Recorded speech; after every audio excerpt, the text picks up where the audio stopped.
আমরা আমরা কি করেছি রবিশ কুমারকে দেখো, আমি দেখো দীপক শর্মাকে কি করেছি, ধ্রুব রাঠিকে কি করতে পেরেছি। আমি ওদের স্যুটটা পরে আমার মনে হয় যে আমার মানহানি করেছে এরা।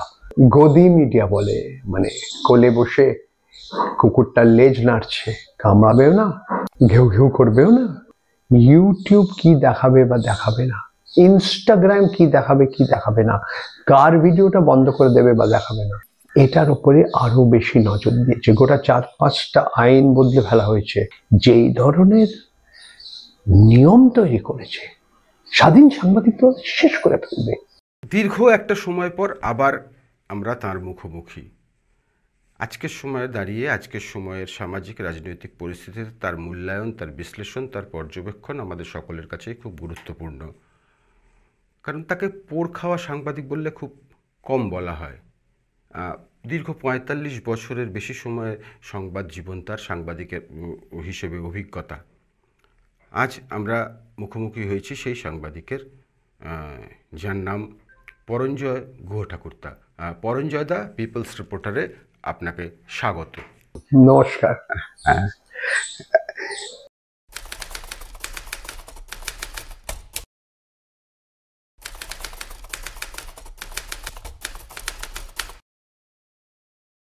অনেকগুলো কারণ আছে। আমি শুরু করি আমাদের মাননীয় প্রধানমন্ত্রী নরেন্দ্র মোদী থেকে।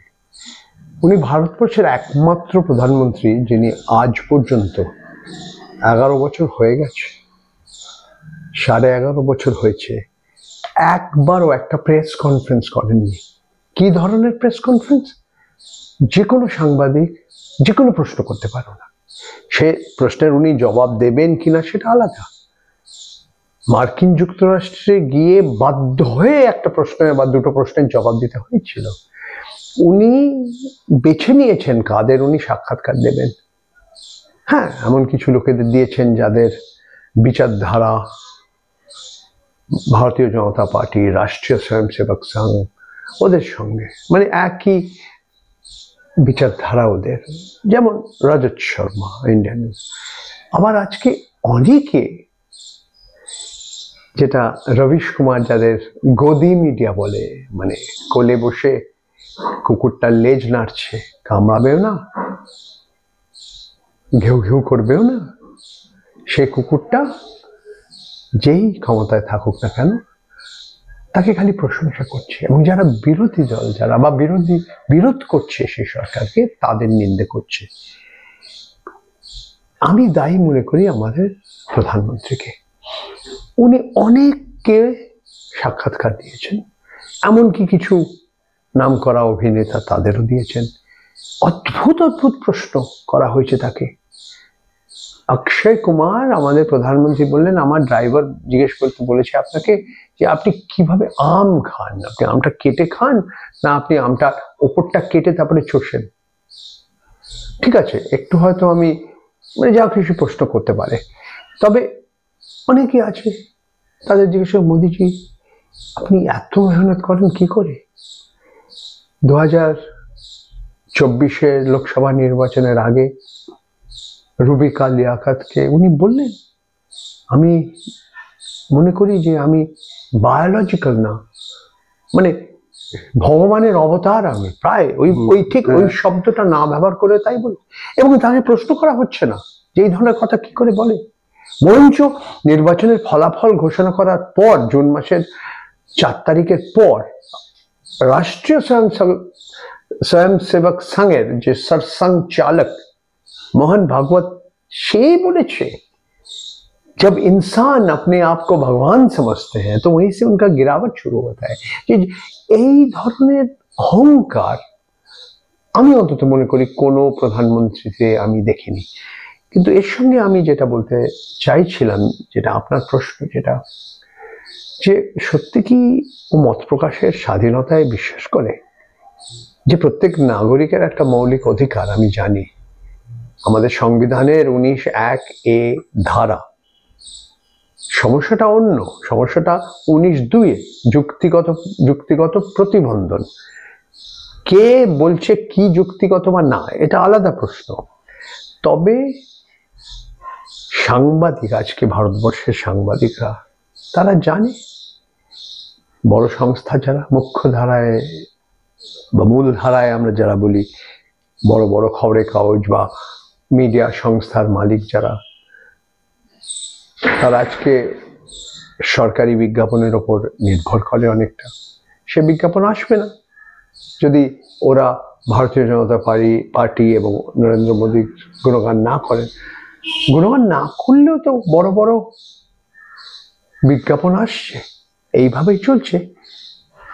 এই ধরনের অঘোষিত একটা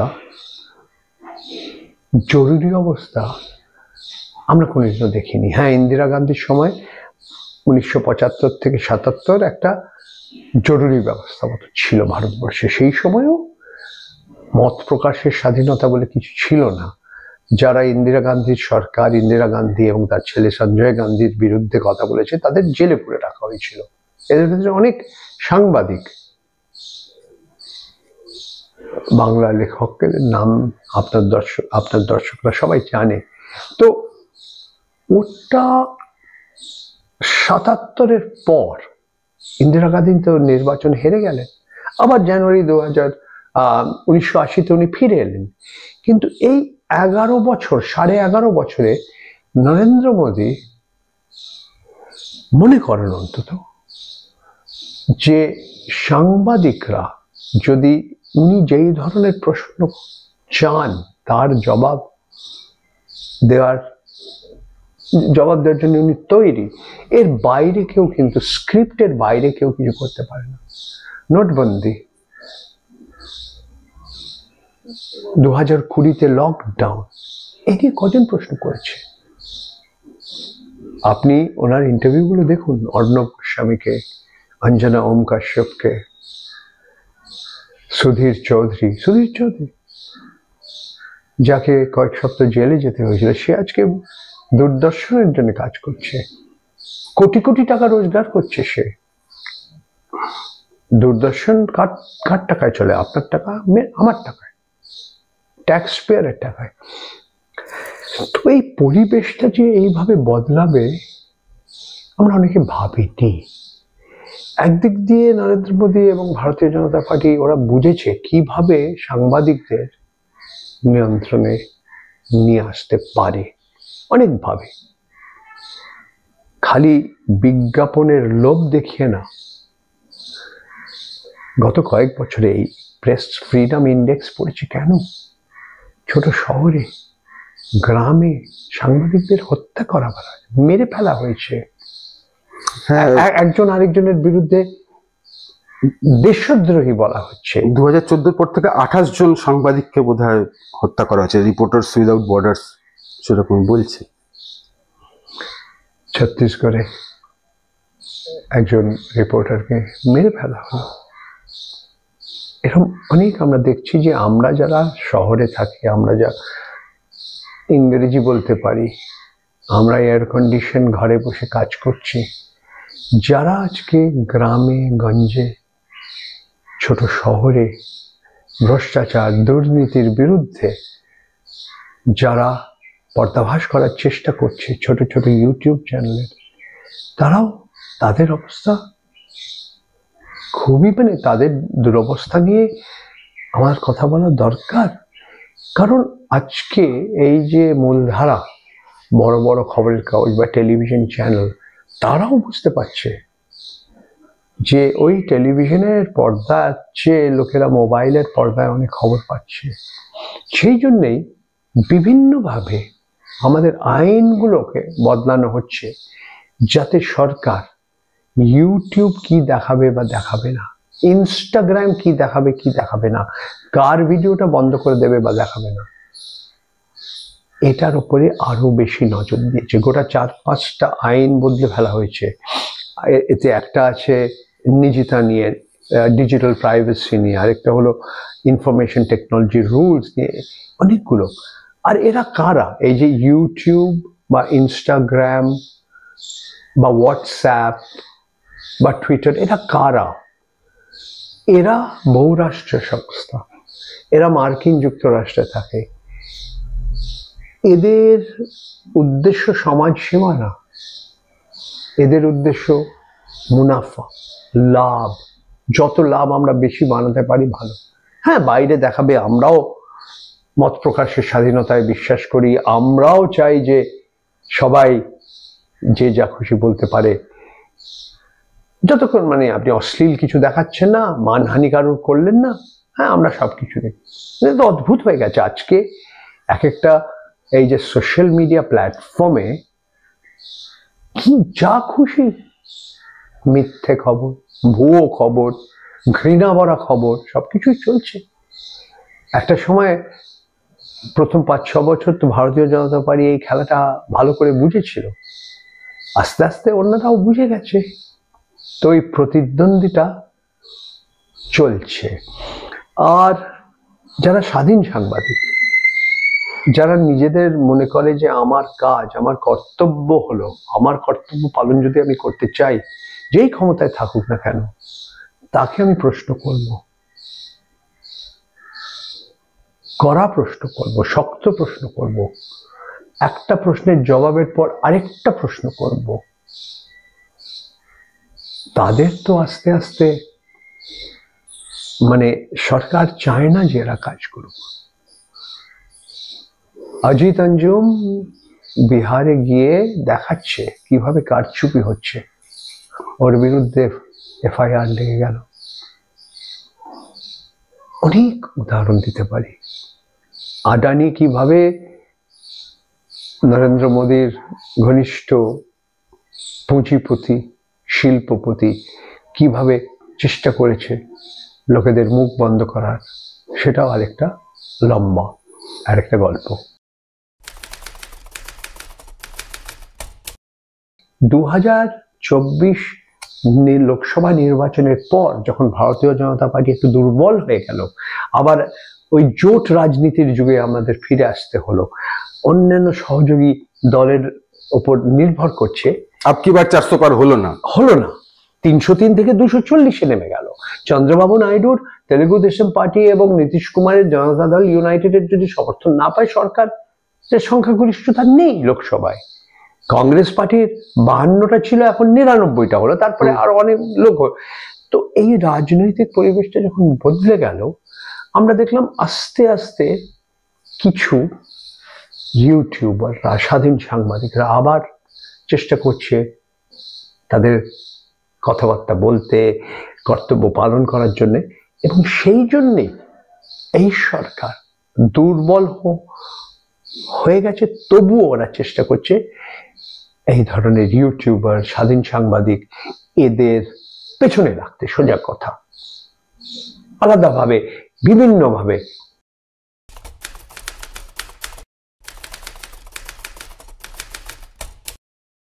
অনেকে, সবাই না, বেশিরভাগ যারা কোনো একটা বড় কোম্পানিতে কাজ করছে, তাদের পরিষ্কার বলা হয়, তোমার প্রত্যেক মাসে তুমি যে টাকাটা পাও, তোমার ব্যাংকের খাতায় যায়, সেটা তুমি পেতে না যদি সরকার আমাদের বিজ্ঞাপন না দিত, বা এই বড় বড় বিজনেস হাউস যদি না দিত, তো এদের বিরুদ্ধে আমরা কিচ্ছু করতে পারবো না।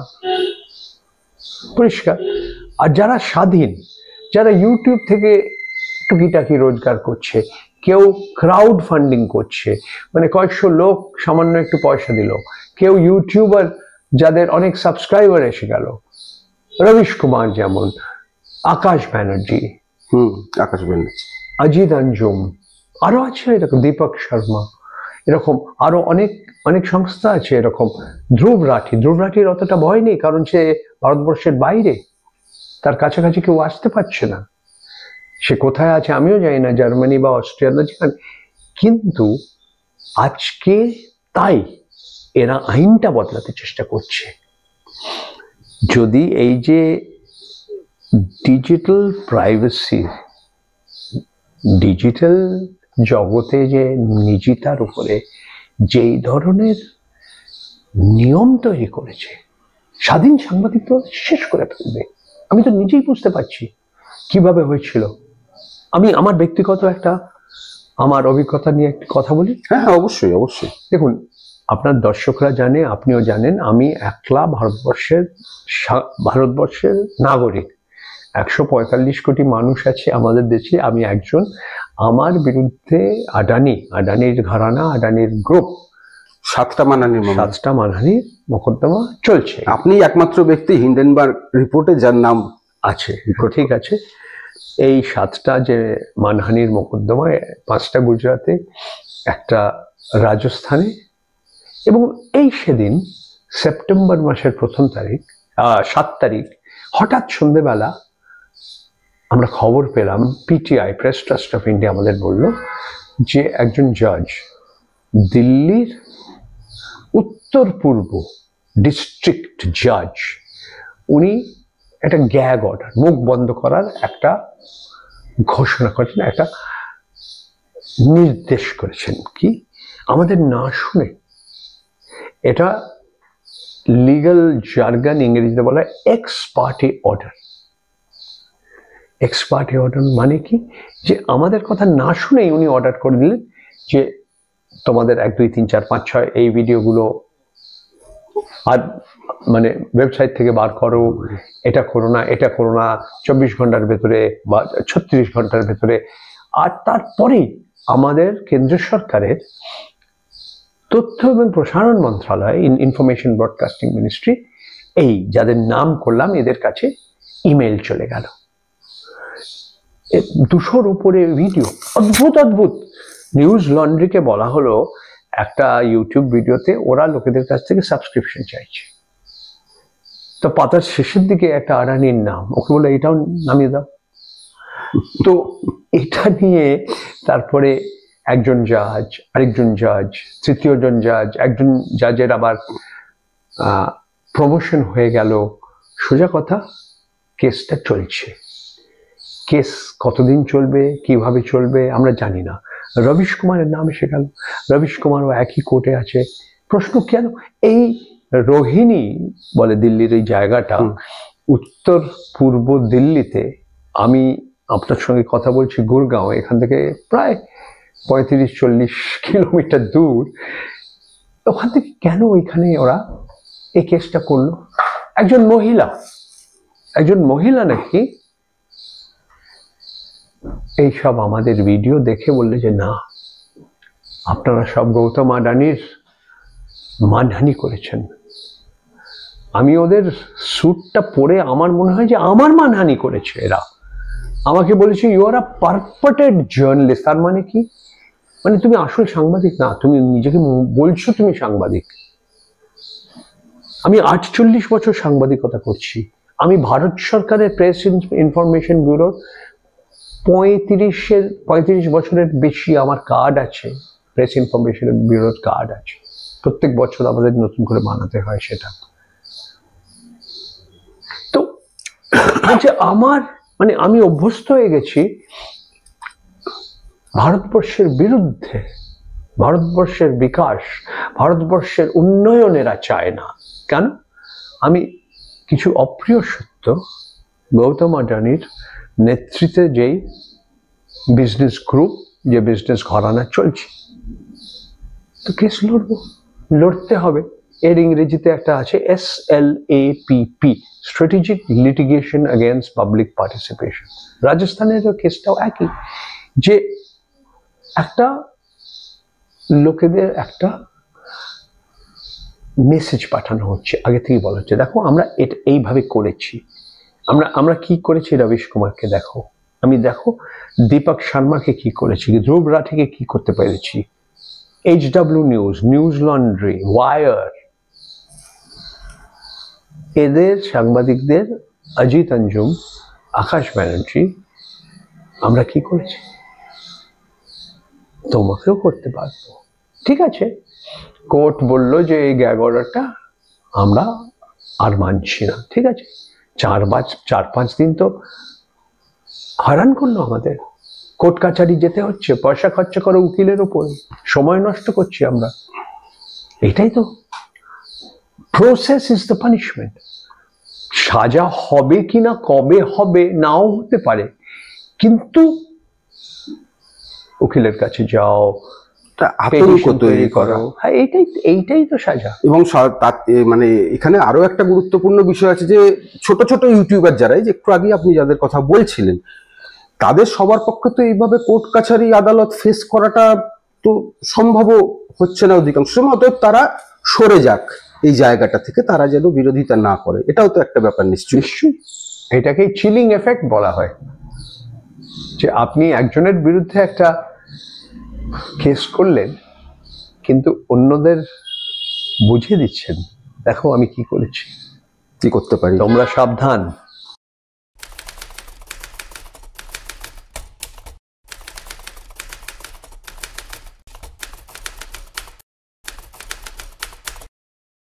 গোলমাল হয়েছিল, তারপরে রিপোর্টটা ওরা বার করলো। আমি তখন ভারতীয় প্রেস পরিষদ, প্রেস কাউন্সিল অফ ইন্ডিয়ার মেম্বার ছিলাম। সেই সময়কার ইউনিভার্সিটি গ্রান্টস কমিশন আমাকে নমিনেট করেছিল, আমি যেতাম ওদের মিটিংয়ে।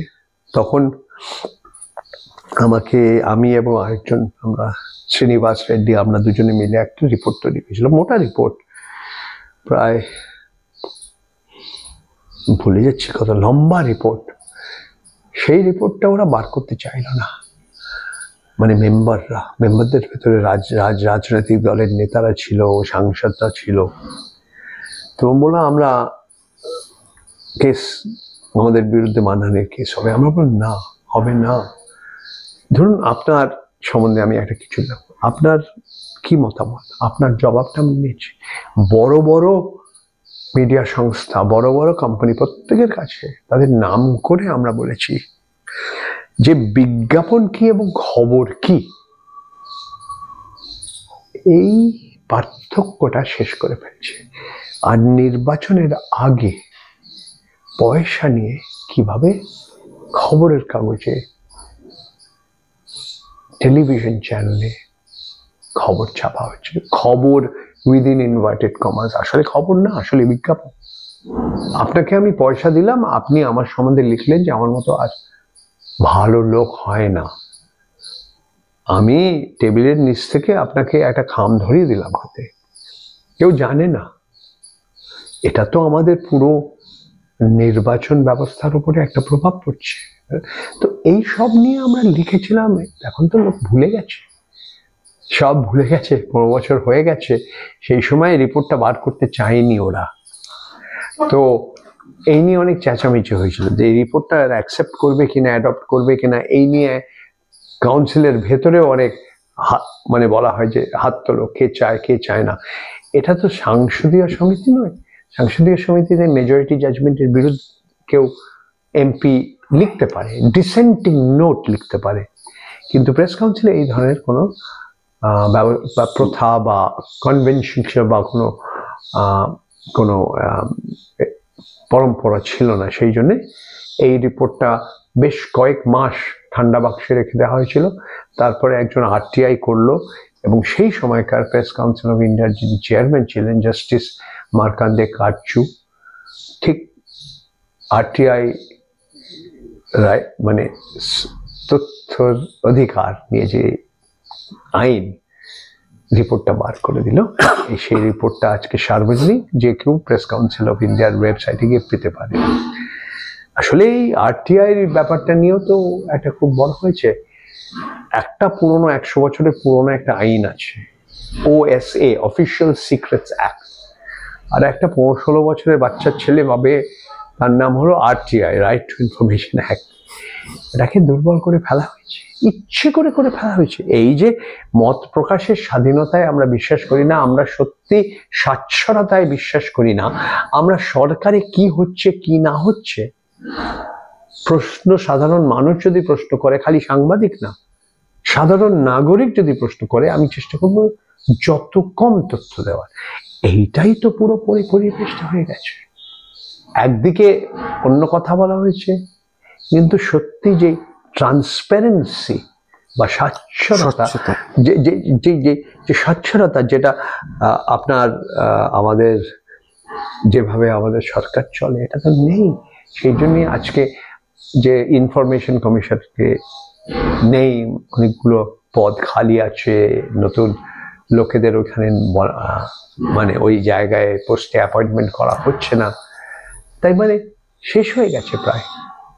মানে আপনি যদি পুরো রিপোর্টটা ধরেন, নাগরিক সতর্কতা সমিতি, অঞ্জলি ভারদ্বাজ, অমৃতা জোরে এর পুরো রিপোর্ট তৈরি করেছে কিভাবে মোদী সরকার ইচ্ছে করে জেনে শুনে সবকিছু বুঝে এই আইনটাকে শেষ করার চেষ্টায় আছে, যাতে ওরা ওই 100 বছর পুরনো আইন, অফিসিয়াল সিক্রেটস অ্যাক্ট ব্রিটিশরা বানিয়েছিল, সেই আইনে আমরা যাতে একভাবে পিছিয়ে গেছি, ওইদিকে আমাদের উন্নতির জায়গায় অবনতি হয়েছে।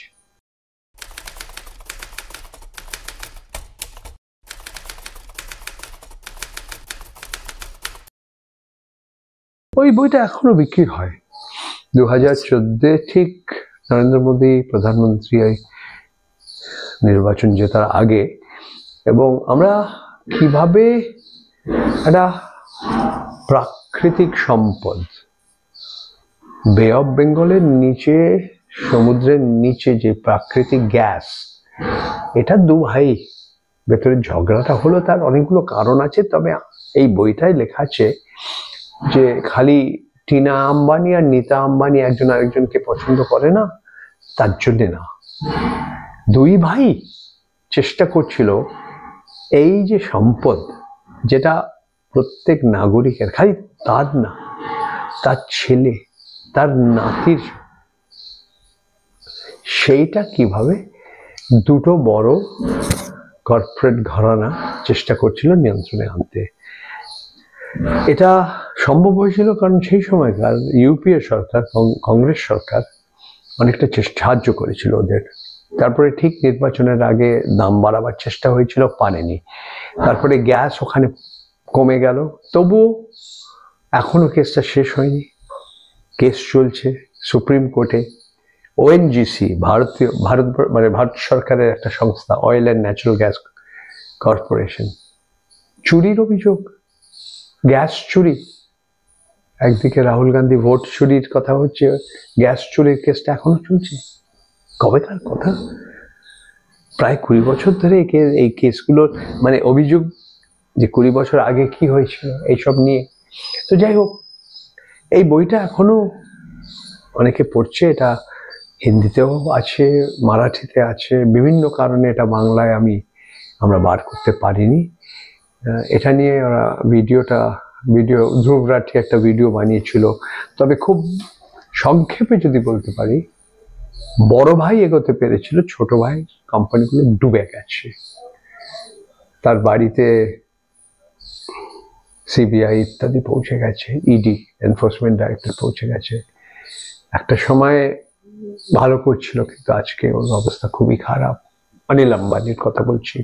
মুকেশ আম্বানি তো এখনো গৌতম আদানির সঙ্গে ওদের একবার একবার ওই, আরেকবার মানে ভারতবর্ষ এশিয়া এবং বিশ্বের সবচেয়ে ধনী ব্যক্তিদের ভেতরে এক। ওর নিয়ে অন্য আরেকটা বিবাদ হয়েছিল, ওর চিড়িয়াখানা নিয়ে, সেটা আরেকদিন আপনার সঙ্গে কথা বলবো। মানে তারা সম্বন্ধে এটা নিয়ে একটা বই লেখা যায়।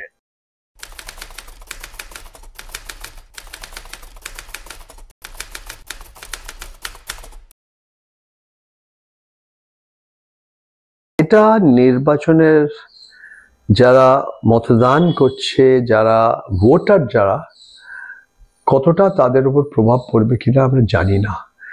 আমি এই নিয়ে একটা তথ্যচিত্র বানিয়েছি, আপনার দর্শকরা দেখতে পারে। মহারাষ্ট্রে, এটা মারাঠি ভাষায় এবং ইংরেজি হিন্দিতে বেরিয়েছে, কিভাবে মহারাষ্ট্রে 40 লক্ষ নতুন ভোটার 5 মাসের ভেতরে, 5 মাসের মধ্যে, লোকসভা টু বিধানসভা, কি করে হলো এটা?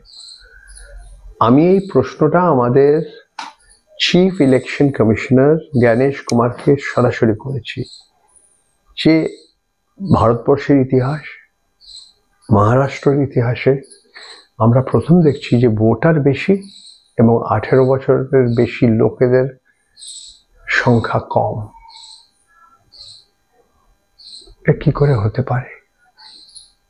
এই প্রশ্নের জবাব উনি দেননি।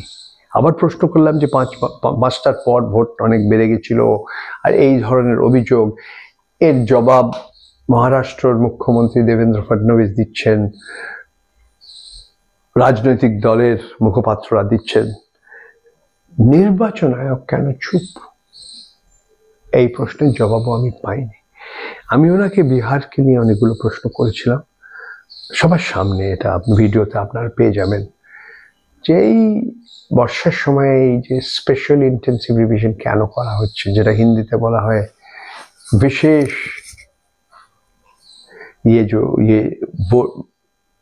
विशेष गणन परिवेक्षण पुनर्वेक्षण पुनर्वेक्षण है। তো এই স্পেশাল, এটা আমার ভুল হয়েছে বলা, ঠিক SIR বলি, স্পেশাল ইন্টেন্সিভ রিভিশন। তো এটা কেন করলো? হঠাৎ আমরা দেখলাম যে জানুয়ারি মাসে একটা ভোটার লিস্ট এলো, তারপরে সেপ্টেম্বর মাসে যে লিস্ট হলো 65 লাখ লোক, তাদের নাম নেই। কেন নেই? কারা কি? সুপ্রিম কোর্ট, সবচেয়ে উচ্চ আদালত, বারবার ইলেকশন কমিশন, নির্বাচন আয়োগকে বলতে হচ্ছে নামগুলো বার করো, মেশিন সার্চেবল করো। কি প্রমাণ দেবে মানুষ? আধার কার্ড কেন নেই ওতে? অন্য 11টা কাগজ আছে। আর এটা আজ পুরো ভারতবর্ষে করা হচ্ছে, শুরু হয়ে গেছে কাজ।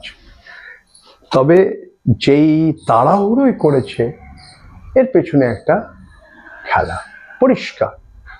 উনি জ্ঞানেশ কুমার বললেন যে 22 বছর আগেও হয়েছিল, 2003 এর একটা রেফারেন্স দিচ্ছিলেন, কিন্তু সেটা তো প্রশ্নটা হলো 2003-এ যখন হলো, এই সময় জুলাই অগাস্টে হয়েছিল, কিন্তু 6 মাস আগে কাজ শুরু হয়ে গেছিল। এবার 1 মাসে কেন চেষ্টা করেছে করতে? আর এতবার কেন সুপ্রিম কোর্টকে বলতে হলো এই নামগুলো বার করো, কে আছে কি আছে? এখনো ঠিক মতো বার করেনি। তো মহারাষ্ট্রে 40 লাখ নতুন ভোট, আর এখানে 65 লাখ লোকেদের নাম বার করার চেষ্টা হয়েছে। কতটা সফল হবে সেটা অন্য প্রশ্ন। বিহারে নির্বাচন হবে 14 তারিখ নভেম্বর মাসে। বিহারের নির্বাচনের ফলাফল আমরা জানতে পারবো। এই যে কারচুপি যেটা হয়েছে, এটা সত্যি একটা বিষয় কিনা সাধারণ ভোটার, বিহারের ভোটারদের পক্ষে, এটা আমরা এই মুহূর্তে কিছু বলতে পারবো না। আমাদের 14 তারিখ পর্যন্ত আমাদের অপেক্ষা করতে হবে। তবে একটা জিনিস পরিষ্কার, যে সাধারণ নাগরিক, সাধারণ ভোটার আজকে খালি রাহুল গান্ধীর কথা ভুলে যান, যে আমাদের নির্বাচন ব্যবস্থাটা, এর মধ্যে অনেক দুর্বলতা আছে, এবং এটা এরা শক্তিশালী কেন করছে না? আজকে আধুনিক তথ্য প্রযুক্তির যুগে আমরা বড় বড় কথা বলি, আমরা এই করেছি, ওই করেছি, বিশ্বগুরু হয়েছি মোদী, নরেন্দ্র মোদী বলছেন, কিন্তু আমাদের নিজেদের যে নির্বাচন ব্যবস্থাটা এখনো এত অভিযোগ কেন? ভোট চুরির অভিযোগ এত কেন? এতগুলো এতে দুর্বলতা আছে কেন? এইগুলো নিয়ে ভারত সরকার এবং নির্বাচন আয়োগ যা জবাব দিচ্ছেন, আমি অন্তত সন্তুষ্ট নই, এবং আমি একলা কেন, অনেকে সন্তুষ্ট নয়। হিন্দিতে বলে না, দাল মে কুছ কালা হ্যায়, অনেক কিছু গড়বড় করছে। এবং ডাল মে কালা ইয়া পুরো ডালই কালা? ডালটাই কালো হয়ে গেছে। তবে এক ধরনের মানে যে কারচুপি করা হচ্ছে এবং কারচুপি করা সম্ভব, এইটা আমি মনে করি অত্যন্ত গুরুত্বপূর্ণ একটা বিষয়, এবং সাধারণ মানুষকে এটা নিয়ে ভাবতে হবে। তুমি যদি সত্যি যার নামে তুমি ওই বোতামটা প্রেস করছো, কোথায় দিচ্ছে আর কোথায় যাচ্ছে সেটা একটা, তোমার নাম আছে কিনা,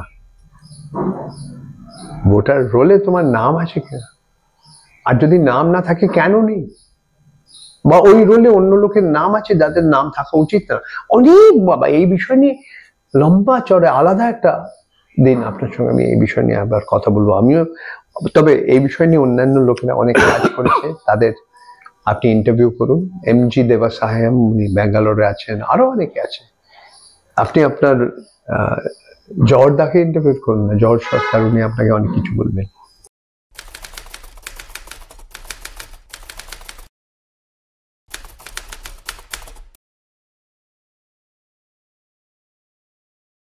আর বিহারে কি হবে বা হবে না, সময় আমাদের আরো কয়েক সপ্তাহ অপেক্ষা করতে হবে।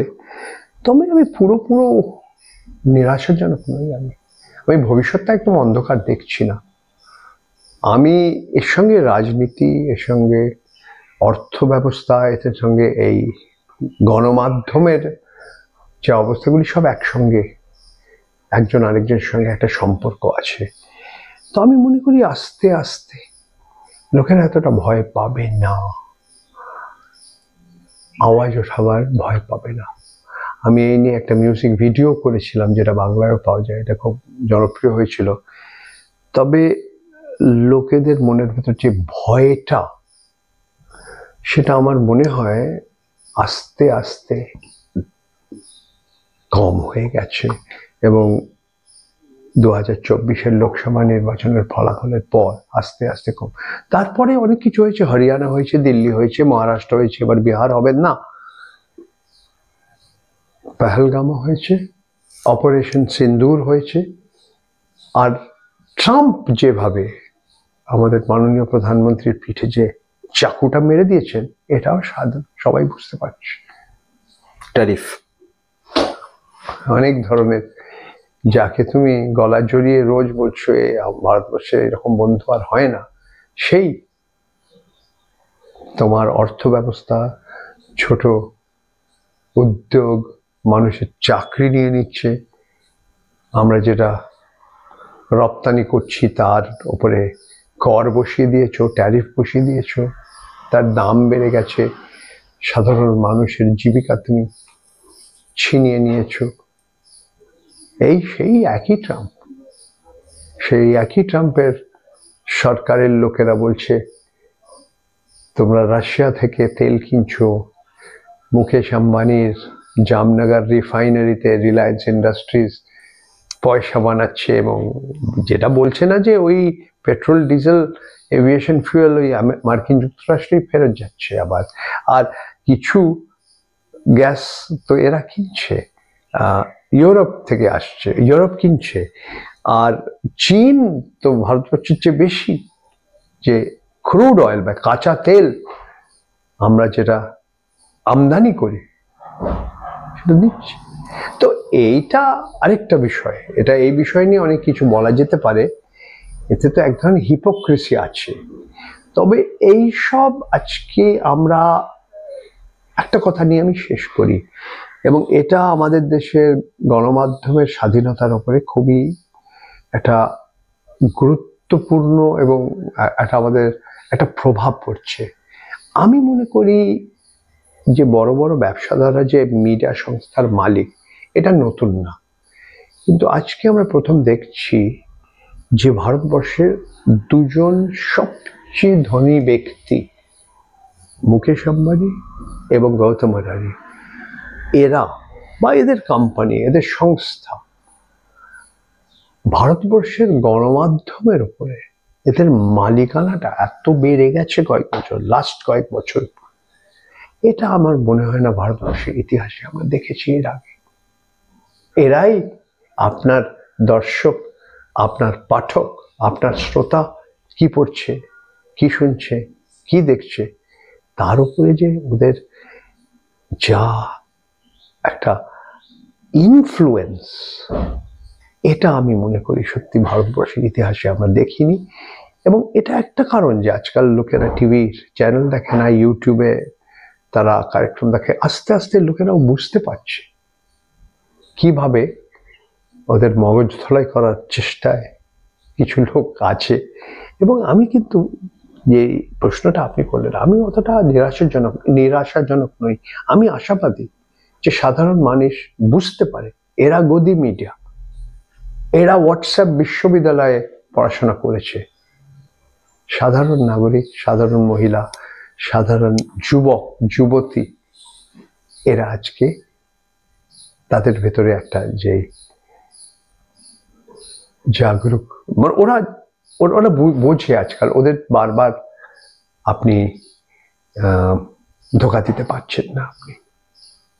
তো এই একটু মানে পুরোপুরি একটা অন্ধকার ভবিষ্যতের আমি দেখি না, আমি দেখছি যে আস্তে আস্তে সূর্যোদয় হবে এবং দেখা যাক তারপরে কি হয় বা হয় না। পরঞ্জয়দা, আপনি যেরকম আশার কথা দিয়ে শেষ করলেন, আমরা পিপলস রিপোর্টারও ঠিক ততটাই আশাবাদী যে সংবাদ মাধ্যম আবার তার নিজের জায়গা ফিরে পাবে। গণতন্ত্রের চতুর্থ স্তম্ভ আবার প্রকৃতই চতুর্থ স্তম্ভ হয়ে উঠবে। আপনি আপনার এত ব্যস্ততার মধ্যেও আমাদের এতটা সময় দিলেন, তার জন্যে অনেক অনেক ধন্যবাদ। নমস্কার।